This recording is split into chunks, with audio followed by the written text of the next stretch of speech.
नमस्कार विद्यार्थी मित्रांनो, तर आज आपण इयत्ता 6वीचा मराठीचा धडा 4 बघणार आहोत, अनुभवांच्या खाणी। तर चला बघूया याचा स्वाध्याय। प्रश्न पहिला तुमच्या समोर आहे, का ते लिहा। अ, घरी येताना सौरभचा चेहरा फुललेला होता, कारण त्याला शाळेत स्पर्धेत प्रथम क्रमांक मिळाला होता, म्हणून घरी येताना सौरभचा चेहरा फुलला होता। दुसरा प्रश्न आहे, सौरभ घरी आला तेव्हा आई घरी नव्हती, कारण ती रोजगाराच्या राधा काकूकडे गेली होती, म्हणून सौरभ घरी आला तेव्हा आई घरी नव्हती। पुढचा प्रश्न आहे, सौरभच्या शाळेने एक उपक्रम घेतला, कारण मराठी भाषेतील म्हणी आणि वाक्प्रचारांचे महत्त्व विद्यार्थ्यांना समजावे, म्हणूनच सौरभच्या शाळेने एक उपक्रम घेतला होता। पुढचा प्रश्न आहे, आजी चकित होऊन सौरभकडे पाहत राहिली, कारण सौरभ धडाधड म्हणी सांगत होता। हे सगळं पाहून आजी चकित होऊन त्याच्याकडे पाहत होती। आता आपण बघणार आहोत प्रश्न क्रमांक 2, कोण ते लिहा। पहिला प्रश्न, राधा काकूकडे गेलेली, कोण? आई। म्हणी व वाक्यप्रचार पुस्तकाचे लेखक कोण आहेत? डॉक्टर अरुण जोशी। पुढे, धडाधड म्हणी म्हणणारा, सौरभ। सौरभकडे कौतुकाने पाहणारी, कोण? आजी। पुढे बघणार आहोत आपला प्रश्न क्रमांक 3, 2 ते 3 वाक्यात उत्तरे लिहा। प्रश्न पहिला, म्हणींवर आधारित स्पर्धेची अट कोणती होती? तर तुम्ही उत्तर लिहिणार आहात, स्पर्धेत शरीराच्या अवयवांवर आधारित म्हणी सांगायच्या होत्या आणि प्रत्येक स्पर्धकाने अशा म्हणी सांगून त्यांचा योग्य वापर देखील करायचा होता। प्रश्न क्रमांक 2, ही स्पर्धा मी आजीमुळे जिंकलं असे सौरभ का म्हणाला?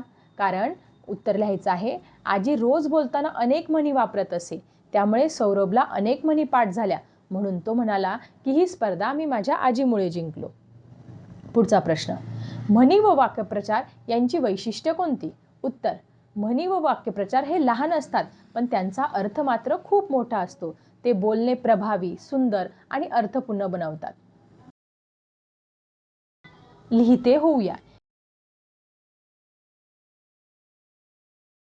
या प्रसंगावरून तुमच्या शब्दात कथा तयार करायची आहे। सौरभ शाळेत म्हणींवर आधारित स्पर्धेत भाग घेतो, त्याला प्रथम क्रमांक मिळतो। तो आनंदाने घरी येऊन आजीला ही बातमी सांगतो। आजीच्या बोलण्यातून त्याला अनेक म्हणी शिकायला मिळाल्या होत्या, त्यामुळे तो स्पर्धा जिंकतो। शेवटी आजी त्याचे कौतुक करते। आता पुढचा प्रश्न आहे, खेळूया शब्दांशी। आता खालील चौकोनात काही म्हणी लपलेल्या आहेत, त्या म्हणी तुम्हाला शोधून शोधून लिहायच्या आहेत। मी डायरेक्टली तुम्हाला उत्तर सांगते। तर पहिलं जर तुम्ही बघितलं तर इकडे आड तिकडे विहीर। दुसरी म्हण आहे, आयत्या बिळावर नागोबा। पुढची म्हण, कोल्ह्याला द्राक्षे आंबट। पुढे, कर नाही त्याला डर कशाला। पुढे आहे, बैल गेला झोपा गेला। पुढे, हपापाचा माल गपापा। पुढची म्हण, नावडतीचे मीठ आळणी, करावे तसे भरावे।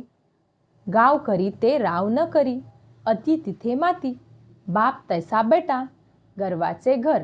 ह्या सगळ्या म्हणी आलेल्या आहे पुढच्या, या सगळ्या म्हणी ह्या चौकटीत आलेल्या आहेत। पुढे प्रश्न क्रमांक 2, पाठात आलेल्या म्हणींचा अर्थ समजून घ्या आणि वाक्यात उपयोग करा। तर पहिली म्हण आहे, करावे तसे भरावे। आपण नेहमी चांगली कामं करावीत, कारण करावे तसे भरावे।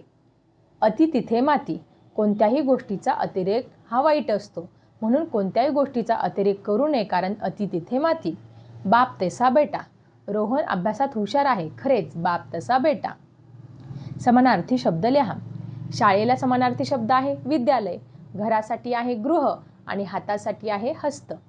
धन्यवाद।